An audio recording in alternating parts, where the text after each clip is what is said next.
পৃথিবীর সবচেয়ে বড় ফরেস্ট হলো অ্যামাজন রেইন ফরেস্ট, যেই জঙ্গলের মাঝে লুকিয়ে আছে হাজার হাজার রহস্য। তবে কল্পনা করো তো, সেই পৃথিবীর সবচেয়ে বড় জঙ্গল অ্যামাজনের ভেতরেই আছে একটা সোনায় মোড়ানো শহর। যেই শহর এতটাই সুন্দর যেখানে গেলে কেউ আর ফিরে আসতে চায় না। কল্পনা করতে বললাম না, আসলে এটা একটা বাস্তব ঘটনা। কর্নেল পার্সি ফসেট সেই সোনার শহরের উদ্দেশ্যেই বারবার তার অভিযান শুরু করেছেন এবং শেষ পর্যন্ত যা পাওয়া গেছে তা সত্যি চমকে দেওয়ার মতো। তো হ্যালো ফ্রেন্ডস, মুভির শুরুতেই দেখানো হয় মেজর ফসেটকে। সালটা 1905। আয়ারল্যান্ডের আর্মি ব্যারাকে আজ হরিণ শিকারের একটা প্রতিযোগিতা চলছে। ফসেটের মতোই আরো বহু আর্মি তাদের ঘোড়া সমেত তৈরি হয়ে আছে। ফসেটের স্ত্রী নিনা ছেলে জ্যাককে সাথে নিয়ে সেখানেই উপস্থিত রয়েছে তাকে উৎসাহ দেওয়ার জন্য। এরপর প্রতিযোগিতা শুরু হয়। বাকিদেরকে হারিয়ে ফসেট সেই প্রতিযোগিতায় জিতে যায়। প্রতিদ্বন্দ্বীরা সবাই ফসেটকে সাধুবাদ জানায়। নিনা আর জ্যাক খুব খুশিও হয়। ওই দিন সন্ধ্যাবেলায় ফসেট ও নিনা একটি রয়্যাল পার্টিতে নিমন্ত্রিত ছিল। আজকের মতো ফসেট তার যোগ্যতার প্রমাণ বরাবরই দিয়ে এসেছে, কিন্তু কোনো রকমের পুরস্কারের মতো সম্মান সে পায়নি। তাই সে আশা করেছিল আজ হয়তো তেমন কিছু সে পেতে চলেছে। পার্টিতে এসে নিনা এবং ফসেট বলরুমে বাকিদের মতো ডান্স করতে শুরু করে। আজকের প্রতিযোগিতায় বিজয়ী হওয়ায় একজন উচ্চ পদস্থ কর্মকর্তা ফসেটকে রাতের খাবারের জন্য নিমন্ত্রণ করতে চায়, কিন্তু তার একজন কর্মী এসে বাধা দেয়, কারণ ফসেটরা তাদের তুলনায় অনেক নিচু পদস্থ। এছাড়াও ফসেটের বাবা তার শেষ জীবনে এমন কিছু কাজ করেছিল যাদের জন্য তাদের পরিবারের নামটা খুবই খারাপ ছিল। তাই বারবার নিজের বীরত্বের প্রমাণ দিলেও ফসেট কোনোদিনই তার প্রাপ্য সম্মানটা পায় না। সেদিনও কোনো পুরস্কার বা সম্মান ছাড়াই ফিরতে হয় ফসেটকে। এভাবেই 1 বছর কেটে যায়। হঠাৎই 1906 সালের মার্চ মাসে লন্ডনের জিওগ্রাফিক্যাল সোসাইটি থেকে বার্তা পেয়ে ফসেটকে ইংল্যান্ডের পথে পাড়ি দিতে হয়। সাউথ আমেরিকায় অবস্থিত বলভিয়ার ম্যাপ এখনও অসম্পূর্ণ, আর ওই অঞ্চলে এখন রবার উৎপাদনের চাহিদা এবং দাম দুটোই বৃদ্ধি পেয়েছে। তাই ব্রাজিল এবং বলভিয়ার মধ্যে খুব শীঘ্রই এই নিয়ে একটি যুদ্ধ লাগতে পারে। এই কারণেই দুই দেশের মাঝে সীমানা তৈরি করার জন্যই ফসেটকে ডাকা হয়েছে। কিন্তু সার্ভের কাজ ভেবে ফসেট প্রথমত সেই কাজে খুব একটা সন্তুষ্ট হয়নি। তবুও জিওগ্রাফিক্যাল সোসাইটির সভাপতি ফসেটকে তার কাজের গুরুত্ব, ঝুঁকি এবং সম্মান সম্পর্কে ভালো করে বুঝিয়ে দেয়। সবটা শুনে ফসেট সেই প্রস্তাবে রাজি হয়ে ফিরে আসে তার পরিবারের কাছে। নিনা দ্বিতীয়বার মা হতে চলেছে, আর জ্যাকও খুবই ছোট। তবুও কর্তব্যের টানে ফসেট 1 মাসের মধ্যেই তার নতুন যাত্রায় পাড়ি দেয়। এপ্রিল মাসে পানামার আটলান্টিক মহাসাগরের বুকে জাহাজের মধ্যেই ফসেটের সাথে প্রথম দেখা হয় কস্টিনের। আসলে কস্টিন এই যাত্রার কথা জানতে পেরে সে এখানে এসেছে এই যাত্রায় ফসেটের সঙ্গী হতে। পরবর্তীকালে ফসেটের এই কঠোর যাত্রার সঙ্গী হয় কস্টিন। দিন রাত জঙ্গল পাহাড় পার করার পরে জুলাই মাসে গিয়ে তারা পৌঁছায় পূর্ব বলভিয়ার সীমান্তে, যার উল্লেখ ম্যাপে ঠিক মতো করে নেই। এই ঘন জঙ্গলে কোথাও বিষাক্ত সাপ বা কোথাও মৌমাছি। বিভিন্ন রকম সমস্যার সম্মুখীন হতে হতে তারা হঠাৎই জঙ্গলের ভেতর থেকে অপেরা সঙ্গীতের ধ্বনি শুনতে পায়। আর সেই পথ অনুসরণ করেই তারা অবশেষে গিয়ে পৌঁছায় তাদের প্রথম গন্তব্যস্থল ফ্যাজেন্ডা জ্যাকোভিনায়। একজন জাপানিজ সরকারের বার্তাবাহক তাদের স্বাগত জানায়। সেখানে পৌঁছে তার কাছ থেকে ফসেট জানতে পারে তাদের সরকার এখানে টেলিগ্রাম পাঠিয়েছে তাদের কাজ এখানেই বন্ধ করে দেওয়ার জন্য, কারণ বাকি পথ আরও দুর্বিষহ এবং ঝুঁকিপূর্ণ। কিন্তু ফসেট সেই কথা মানতে চায় না, বরং সে তার মিশনকে সম্পূর্ণ করার জন্য এগিয়ে যায়। রাস্তা চেনানোর জন্য সেখানকারই একজন রাবার ব্যবসায়ীর কাছ থেকে একজন ইন্ডিয়ান কৃতদাস, 4 জন সহকারী কর্মী এবং 2 জন আর্মি অফিসারের সহ কিছু প্রয়োজনীয় সামগ্রী নিয়ে ফসেট সেখান থেকে আবার দ্বিতীয় যাত্রায় পাড়ি দেয়। আগামী 2 বছরের জন্য এই নদী হয়ে ওঠে তাদের ঘর। এভাবেই কয়েকটা দিন কেটে যায়। নদীতে আজ জাল ফেলা হচ্ছে, আর পাশেই কয়েকজন আলোচনা করছে কোনো এক এলডোরাডোর সম্পর্কে, এমন একটা শহর যা নাকি সোনা দিয়ে মোড়া। তখনই হঠাৎ জাল ফেলতে ফেলতেই লোকটি খেয়াল করে সামনেই আরেকটা নৌকা করে একজন ব্যক্তি আসছে। তাকে দেখে জার্মানি মনে হচ্ছে, কিন্তু সে আদৌ বেঁচে আছে না মরে গেছে বোঝা যাচ্ছে না। তারা সবাই যখন ওই লোকটির দিকে মনোযোগ দিয়ে আছে, তখন আচমকা একটি তীর এসে লাগে ফসেটের একজন সঙ্গীর গায়ে। সাথে সাথেই লোকটি জলে পড়ে যায়, আর তাকে বাঁচাতে ফসেটও জলে ঝাঁপ দেয়। চতুর্দিক থেকে তীরের আক্রমণ শুরু হয়। তারা যা হোক করে নিজেদের প্রাণ বাঁচিয়ে সেখান থেকে এগিয়ে যায়, কিন্তু ফসেট ওই আঘাতপ্রাপ্ত সঙ্গীকে আর বাঁচাতে পারে না। তবুও এই সফর থেমে যায় না। ফসেট ওই ইন্ডিয়ান কৃতদাসকে জিজ্ঞেস করে এই নদী শেষ হতে আর কতদিন বাকি আছে। তখন লোকটি পরপর বেশ অনেকগুলো কথা বলতে থাকে। সে বলতে থাকে এখনো 2 সপ্তাহ বাকি। এখানে একসময় বহু মানুষ বাস করত, সোনায় মোড়ানো শহর ছিল, যার হদিশ কোনো ইংরেজ এখনো পর্যন্ত পায়নি। আমি এখানে মুক্ত, কিন্তু ইংরেজদের এই জঙ্গল থেকে ফিরে যাওয়ার কোনো পথ নেই। ফসেট কোনো উত্তর না দিয়ে চুপচাপ সেই কৃতদাসের সমস্ত কথা শুনতে থাকে। রাতে তারা একটা পাড়ে বিশ্রাম নেয়। ফসেট মনে করে হয়তো কৃতদাস এই এতদিনের জার্নিতে পাগল হয়ে গেছে, তাই জন্যই সে এসব কথা বলছে।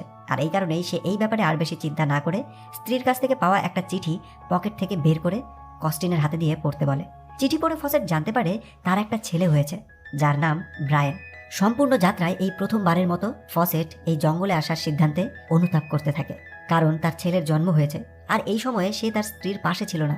পরের দিন সকালে তাদের আরও একজন সঙ্গী মারা যায়। তার মৃতদেহ জলে ফেলে দিয়েই তাদেরকে এগিয়ে যেতে হয়। এদিকে খাবারও প্রায় শেষের পথে। এই নিয়ে বাকি সঙ্গীরা ফসেটের ওপর চড়াও হয়, ফিরে যেতে বলে।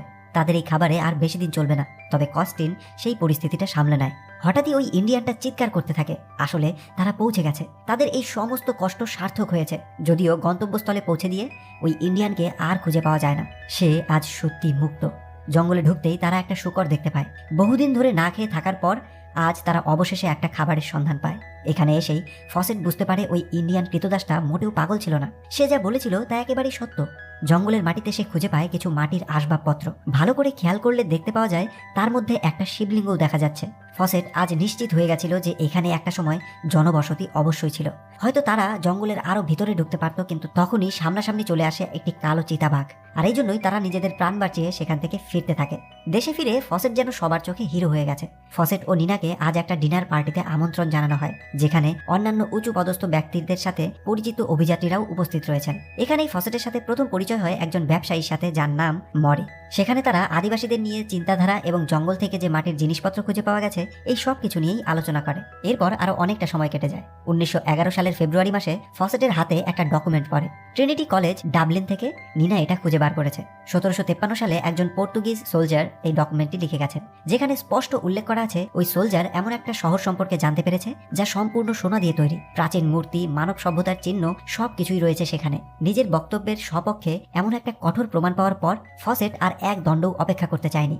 এই জন্যই সে একটা কনফারেন্স ডাকে। এই কনফারেন্সে ফসেট সবাইকে জানায় অ্যামাজনের জঙ্গলে হারিয়ে যাওয়া সেই সভ্যতার সম্পর্কে, যে শহরটা তৈরি হয়েছে সোনা দিয়ে। সেই সময় পর্যন্ত ইতিহাসের সেই সমস্ত সভ্যতার আবিষ্কার হয়ে গেছে। আর ফসেট সেই জন্যই সেই সোনার শহরের নাম দিয়েছিল জেড, যেটা ইংরেজি বর্ণমালায় সব থেকে শেষের অক্ষর। এই কনফারেন্সে ফসেটকে নানা রকমের প্রশ্ন এবং তর্কের সম্মুখীন হতে হয় অ্যামাজনের জঙ্গলে লুকিয়ে থাকা এই শহর নিয়ে, জঙ্গলের গভীরে বসবাসকারী আদিবাসী গোষ্ঠীদেরকে নিয়ে, ভৌগোলিক ইতিহাসের বিবর্তন নিয়ে ফসেটের চিন্তাধারার ওপর। পুরো কনফারেন্স হলে সবাই যখন ব্যঙ্গ করছে, সেই সময়ই মরি বলে ওঠে সে ফসেটের কথায় একমত, আর এই ঐতিহ্যের খোঁজে সেও ফসেটের সাথে যেতে চায়। সে ফসেটকে স্পন্সরও করবে, আর তাদের এই যাত্রায় কস্টিনও সঙ্গী হওয়ার জন্য রাজি হয়ে যায়। নিনা বরাবর স্বামীর সমর্থক হয়ে এসেছে। ফসেটের অবর্তমানে সে একাই জ্যাককে বড় করেছে, এমনকি ব্রায়ানকেও জন্ম দিয়েছে। কিন্তু এবার নিনা ফসেটের সাথে যেতে চায়, সেও ওই জঙ্গলের খোঁজ করতে চায়। আর সেই তো ট্রিনিটি কলেজ থেকে এই ডকুমেন্টটা খুঁজে পেয়েছিল। কিন্তু অ্যামাজনের এই জঙ্গল যে নিনার জন্য কতটা বিপজ্জনক সে কথা সে বুঝতে পারে না। তাই অনুরোধ করার পরেও ফসেট নিনাকে সাথে নিতে রাজি হয় না। 1912 সালের মে মাস। ফসেটের দল ততক্ষণে পৌঁছে গেছে অ্যামাজনের গভীরে। ঘন জঙ্গল পার করে তারা আবার চলে যায় সেই নদীর বুকে।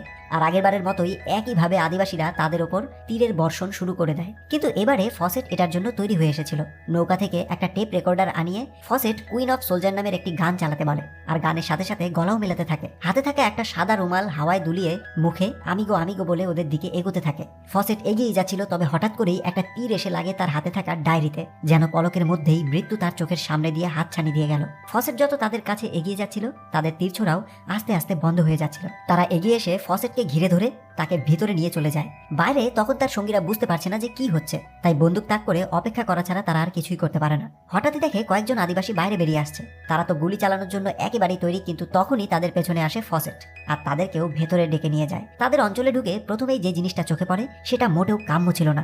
দৃশ্যটা এমনই ভয়ঙ্কর ছিল যে মরি সেটা দেখে আটকে উঠেছিল। এই আদিবাসীরা ছিল মাংসাশী আদিবাসী গোষ্ঠী, তবে কোনো পশু পাখি নয়। তারা ছিল নরখাদক আদিবাসী গোষ্ঠী, আর এখন তারা একটি মানুষের দেহকে আগুনে পোড়াচ্ছে খাওয়ার জন্য। ফসেট মরিকে বোঝায় এটাতে ভয় পাওয়ার কিছু নেই। আসলে তারা বিশ্বাস করে মৃত ব্যক্তিকে পুড়িয়ে খাদ্য হিসেবে গ্রহণ করলে তার আত্মার শান্তি হয়। কিন্তু মরি তা মানতে চায় না। বাকিদেরও সে তার সাথে চলে যেতে বলে, কিন্তু বাকিরা কেউ তার কথা না শুনে সবাই ফসেটের পথে অনুসরণ করে। ফসেট এবং কস্টিনরা আদিবাসীদের সর্দারের সাথে কথা বলে। ফসেট একটা গলার হার ওই সর্দারের ছেলেকে উপহারও দেয়, আর জানতে চায় সোনার শহরের কথা। লোকটি জানায় তারাও সোনার শহরের কথা শুনেছে, কিন্তু এর থেকে বেশি তারা কিছু জানে না। হয়তো সামনে থাকা নদীর ওপারে বসবাসকারী মানুষগুলো তাদের কিছু সাহায্য করতে পারবে।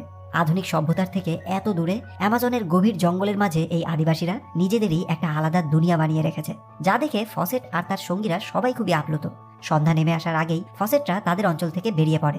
মরিকে খুঁজতে খুঁজতে তারা দেখতে পায় ঝোপঝাড়ের মাঝে মদ্যপ এবং ক্ষতিগ্রস্ত অবস্থায় মরি পড়ে আছে। তার নিজের পায়ে দাঁড়ানোর মতো ক্ষমতাটাও নেই। এমনকি নিনার পাঠানো ফসেটের ব্যাগে থাকা খাবারটাও সে একা লুকিয়ে খেয়ে নিয়েছে। যাত্রার শুরু থেকেই সে সবার জন্যই সমস্যা তৈরি করে আসছে। এখনো সে থামে না। নদীর ওপরে যখন খুবই স্রোত বাড়ে, তখন মরির ভুলের জন্যই তাদের সঞ্চিত খাবারগুলো জলে ভেসে যায়। তাদের অনেক খাবার নষ্ট হয়ে যায়। সেদিন মরির পায়ে যে ক্ষত হয়েছিল সেখানে ইনফেকশনও হয়ে গেছে। এখন সে আবার জ্বরেও ভুগছে। এইভাবে চলতে থাকলে মরিকে নিয়ে জার্নি করা একেবারেই সম্ভব নয়। তাই ফসেট তাদের অবশিষ্ট ঘোড়া, খাবার, এমনকি পথ চেনানোর জন্য একজন ইন্ডিয়ানকেও সাথে দিয়ে মরিকে ফেরত পাঠিয়ে দেয় তাদের শহরের উদ্দেশ্যে। মরির মতো একজন সুপরিচিত অভিজ্ঞ অভিযাত্রীকে নিয়ে এত সমস্যায় পড়তে হবে তা কেউ আগে ভাবেনি। কিছুদিন যেতেই ফসেট দেখতে পায় দেয়ালে কিছু মানুষের মুখ খোদাই করা আছে। সে বুঝতে পারে তারা প্রায় গন্তব্যস্থলের কাছাকাছি চলে এসেছে। তখনই হঠাৎ কস্টিন চিৎকার করে ওঠে আর তাকে ফিরে চলে আসতে বলে। তাদের কাছে আর কোনো খাবার নেই, যতটুকু আছে তাতে খুব বেশি হলে আর হয়তো 1 সপ্তাহ চলবে। যে মরিকে বাঁচানোর জন্য তাদের অবশিষ্ট ঘোড়াটাও তারা দিয়ে দিল, সেই যাওয়ার সময় তাদের খাবারের মধ্যে তেল ঢেলে দিয়ে গেছে যাতে সবকিছুই নষ্ট হয়ে যায়। মরির এমন কুৎসিত মানসিকতার জন্য ডেস্টিনির এত কাছে এসেও, এত কষ্ট করার পরেও ফসেটকে খালি হাতে ফিরে যেতে হয়। ফসেট বাড়ি ফিরে আসে। তার একটা মেয়ে হয়েছে। জ্যাক আর ব্রাইনও অনেকটা বড় হয়ে গেছে। ফসেটের অবর্তমানেও নিনা তাদের সন্তানকে ভালোভাবেই লালন পালন করেছে। পরের দিন ফসেটকে রয়্যাল জিওগ্রাফিক্যাল সোসাইটিতে যেতে হয়, আর সেখানে গিয়ে সে জানতে পারে মরিও আজ সকালেই বাড়ি ফিরে এসেছে। কিন্তু আশ্চর্যের বিষয় হলো, সুস্থভাবে বাড়িতে ফেরার পরেও ফসেটের কাছে কৃতজ্ঞ থাকা তো দূরের কথা, এখানে এসে মরি ফসেটের বিরুদ্ধেই অভিযোগ করেছে। সে অভিযোগ করেছে মরিকে তারা জঙ্গলে ফেলে রেখে চলে এসেছে, আর সোনার শহরের কোনো চিহ্ন তার চোখে পড়েনি, বরঞ্চ তারা আদিবাসীদের সাথে খেলাধুলা করেই সময় পার করেছে। আর এভাবেই ফসেট রয়্যাল জিওগ্রাফিক্যাল সোসাইটির টাকা ধ্বংস করছে। তাই এখন সোসাইটির সবার সামনে ফসেটকে তার কাছে ক্ষমা চাইতে হবে, এমনকি নিনাকেও এই সময় উপস্থিত থাকতে হবে। ফসেটও জানায় তাদের গন্তব্যস্থলে পৌঁছতে না পারার কারণটা মরি নিজেই ছিল। সাথে এটাও জানায় মরি কিভাবে প্যারাফিন ঢেলে তাদের অবশিষ্ট খাবারটাকে নষ্ট করে দিয়েছিল। এই সমস্ত অভিযোগ অস্বীকার করে মরি ফসেটকে ক্ষমা চাওয়ার কথা বলতে থাকে। ফসেটও ক্ষমা চেয়ে নেয়, কিন্তু মরির কাছে নয়। সে ক্ষমা চেয়ে নেয় তাদের সঙ্গীদের কাছে, কারণ সেই সময় তাদের কথা শুনে মরিকে পরিত্যাগ করাটাই উচিত ছিল তার। এই কথা বলেই ফসেট আর তার সঙ্গীরা রয়্যাল জিওগ্রাফিক্যাল সোসাইটি থেকে ইস্তফা দিয়ে দেয়। এরপরই ফসেট বাড়ি এসে জানতে পারে ওয়ার অফিস থেকে চিঠি এসেছে, তার মানে তাকে যুদ্ধে যেতে হবে। জ্যাক এখন বড় হয়েছে, সে বাবাকে ছোট থেকেই কখনো কাছে পায়নি। আর এই মিশনের ব্যর্থতার পরে চারিপাশে তার সমালোচনা শুনতে শুনতে সেও আজ ক্লান্ত। তাই যখন জ্যাক জানতে পারে তার বাবাকে আবারও চলে যেতে হবে, তখন সে ফসেটকে তার পরিবারের প্রতি দায়িত্ববোধ নিয়ে প্রশ্ন করতে শুরু করে। এসব শুনে ফসেট নিজেকে ঠিক রাখতে পারে না আর জ্যাকের গায়ে হাত তুলে ফেলে। বাবা ছেলের মধ্যে দূরত্ব যেন আরো বেড়েই যায়। 2 বছর কেটে যায়। ফসেট তখন যুদ্ধক্ষেত্রে রয়েছে। 1916 সালে বিশ্বযুদ্ধে ফসেট ক্যাপ্টেনের ভূমিকা পালন করে। সেই যুদ্ধে প্রচুর সেনা মারা যায়, তার মধ্যে তাদের এক সঙ্গীরও মৃত্যু হয়। ফসেট প্রাণে বেঁচে ফিরেছে, কিন্তু সরাসরি ক্লোরিন গ্যাসের সম্মুখীন হওয়ায় তার চোখ ক্ষতিগ্রস্ত হয়েছে। যুদ্ধক্ষেত্রে ফসেটের বীরত্বের জন্য তাকে লেফটেন্যান্ট কর্নেল পদেও উন্নীত করা হয়েছে। কিন্তু জ্যাক তাতে সন্তুষ্ট নয়। জ্যাকের চোখে তার বাবার আরো অনেক অনেক বড় সম্মান প্রাপ্য ছিল। বিশ্বযুদ্ধের পর অনেকগুলো বছর কেটে গেছে। এখন 1923 সাল। ফসেটের চোখের ক্ষতটাও এখন সেরে গেছে, কিন্তু সবকিছু স্বাভাবিক হয়ে গেলেও ফসেটের মনের মধ্যে সোনার শহরের সুপ্ত আকাঙ্ক্ষাটা এখনো রয়ে গেছে। কিন্তু এইবার ফসেট একা নয়, তার এই স্বপ্ন পূরণ করার জন্য জ্যাক তার পাশে দাঁড়াতে চায়। নিনার কাছ থেকেও আবার অ্যামাজনের জঙ্গলে সেই সোনার শহরের খোঁজে যাওয়ার অনুমতি নিয়ে নেয় জ্যাক। জ্যাক ভেবেছিল কস্টিনও তাদের এই যাত্রায় সামিল হবে, কিন্তু সে এখন একটা পরিবারে আবদ্ধ। এর আগে সে যখন ফসেটের সাথে কাজ করেছে তখন সে একা ছিল, কিন্তু এখন তার একজন স্ত্রী আর সন্তান আছে, তাই পুরনো ঝুঁকি সে আর নিতে পারবে না। এরপর 1 বছর সম্পূর্ণ প্রস্তুতি নেওয়ার পর 1924 সালে প্রেস কনফারেন্সে ফসেট ঘোষণা করে যে তারা আবার অ্যামাজনের সেই যাত্রা শুরু করবে। আর এই যাত্রায় ফসেটের সঙ্গী হবে তার সুপুত্র জ্যাক ফসেট। সে এই কনফারেন্সটি ডেকেছিল স্পন্সরশিপের জন্য। এখানে আমেরিকান নিউজ পেপার এবং রয়্যাল জিওগ্রাফিক্যাল সোসাইটির মতো বড় সংস্থা থেকে ফসেটের অ্যামাজন যাত্রার জন্য স্পন্সর করে। রয়্যাল জিওগ্রাফিক্যাল সোসাইটির সব থেকে বড় সম্মানজনক স্বর্ণপদকটি দিয়ে কর্নেল ফসেটকে পুরস্কৃত করা হয়। ফসেটের এত বছরের কর্মজীবনে আজ প্রথমবার সে একটা প্রাপ্য কিছু সম্মান পেল। ফসেট নিজের কাছ থেকে একটা ছোট কম্পাস বের করে, আর সেটা জিওগ্রাফিক্যাল সোসাইটির প্রধান কর্মকর্তাকে দেখিয়ে বলে, গত 20 বছর ধরে এটা আমার কাছে রয়েছে। যদি আমি সেই লস্ট সিটি অফ জেডে পৌঁছে যাই, যদি আমি সেখান থেকে ফিরে না আসতে পারি, তাহলে এইটা আমি পাঠিয়ে দেব আমার সাফল্যের প্রমাণ হিসেবে। নিনা, ব্রায়েন আর জনকে বিদায় জানিয়ে ফসেট জ্যাকের সাথে বেরিয়ে পড়ে তার অ্যামাজন অভিযানে। এবারের জার্নিতে প্রায় 40 মিলিয়নের বেশি মানুষ তাদের পাশে ছিল। সাধারণ মানুষের মনেও অ্যামাজনের এই সোনার শহর সম্পর্কে একটা আশা তৈরি হয়েছে।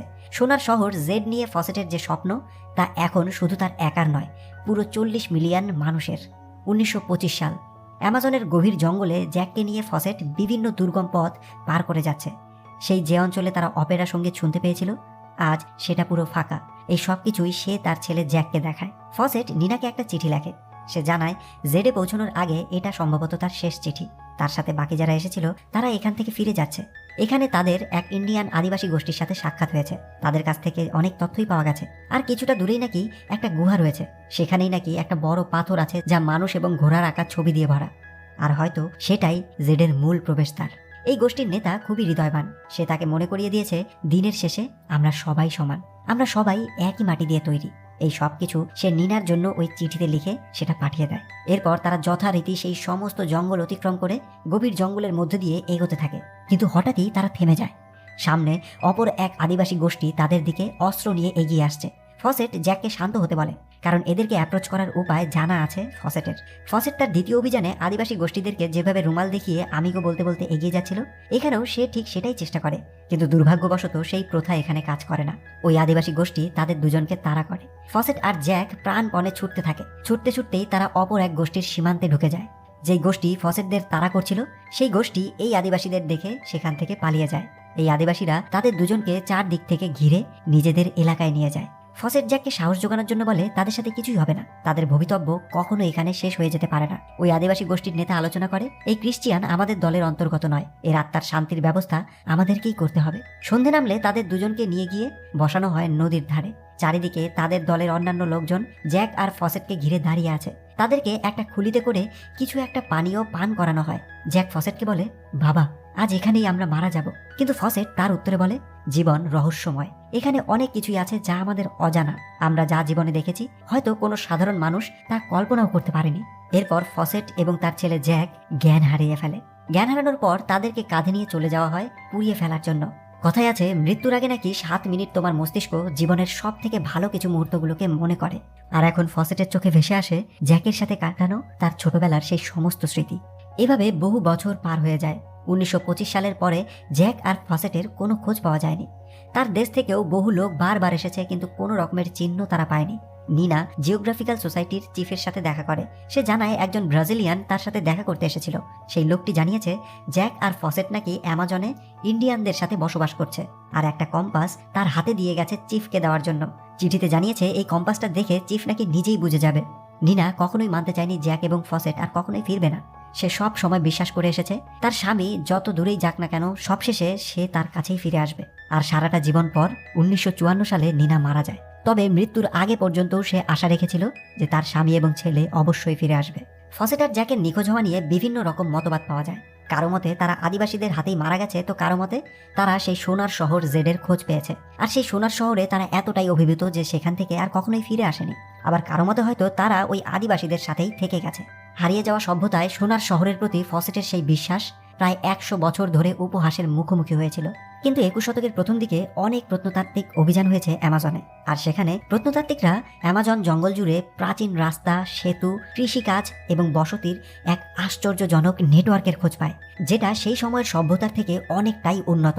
21 শতাব্দীর প্রথম দিকে পাওয়া এই সাইটগুলোর সাথে ফসেটের প্রস্তাবিত লস্ট সিটি অফ জেড অর্থাৎ সেই সোনার শহরের অবস্থানের সাথে প্রচুর মিল পাওয়া গেছে। অর্থাৎ ফসেটের প্রস্তাবিত সেই সোনার শহরই ছিল অ্যামাজনের জঙ্গল জুড়ে থাকা সেই সভ্যতা, যেই সভ্যতার রাস্তা, সেতু, ডিজাইন সেই সময়েরকার থেকে অনেক বেশি উন্নত। আর হয়তো সেটাকেই faucet lost city of Z এর নাম দিয়েছিল। তো ফ্রেন্ডস, এই ছিল আজকের গল্প। গল্পটি কেমন লাগলো তো অবশ্যই জানিও। ভালো লাগলে লাইক, কমেন্ট আর শেয়ার করে দিও। দেখা হবে পরের গল্পে। Till then, keep loving, by.